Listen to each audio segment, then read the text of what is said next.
Hello!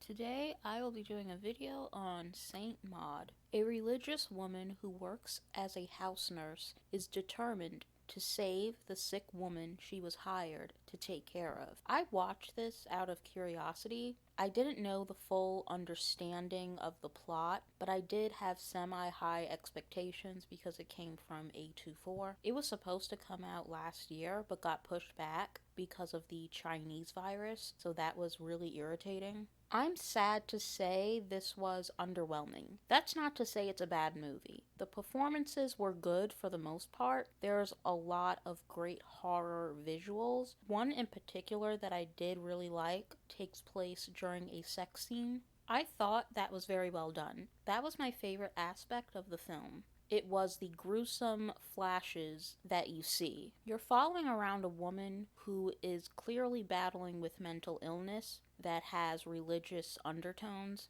She thinks she was put on earth to do God's work and that she was the chosen one. She's delusional.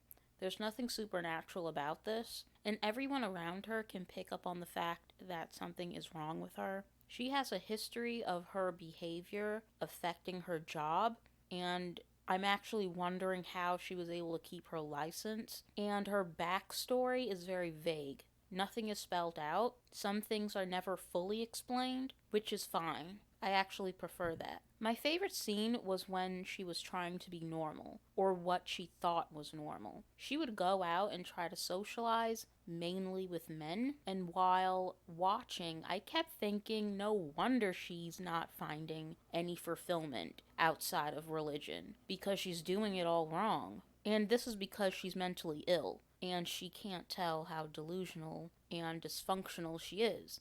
And that's how mentally ill people are. They can't grasp what's real and what's not. The narration from the lead actress was good too. She has a very captivating voice. It's gentle but sinister. Like, you know this chick is going to lose it any day now. You can hear it in her voice. The clock is ticking, but it's very subtle. The sick woman who is dying, who the lead character is caring for, I didn't like that character.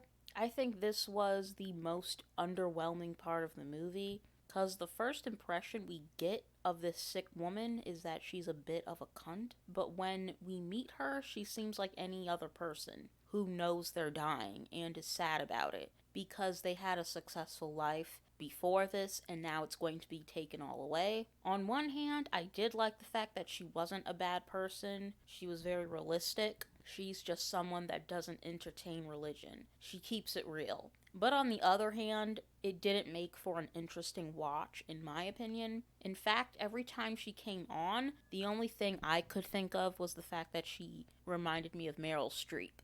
The big finale at the end was disappointing, and it was kind of cheesy, and it ends quickly. And this is where the acting really wasn't good. It definitely wasn't up to the standard that I would expect from A24. The last few seconds of the movie were good. Again, this goes back to the horror visuals being my favorite part. And I give this a 5 out of 10. It's really not a bad movie. And it's one of those movies where you should watch it for yourself. Don't really listen to anyone else's opinion and just see it for yourself and you might love it. But yeah, 5 out of 10. This wasn't worth being pushed back. This definitely could have came out on VOD much sooner.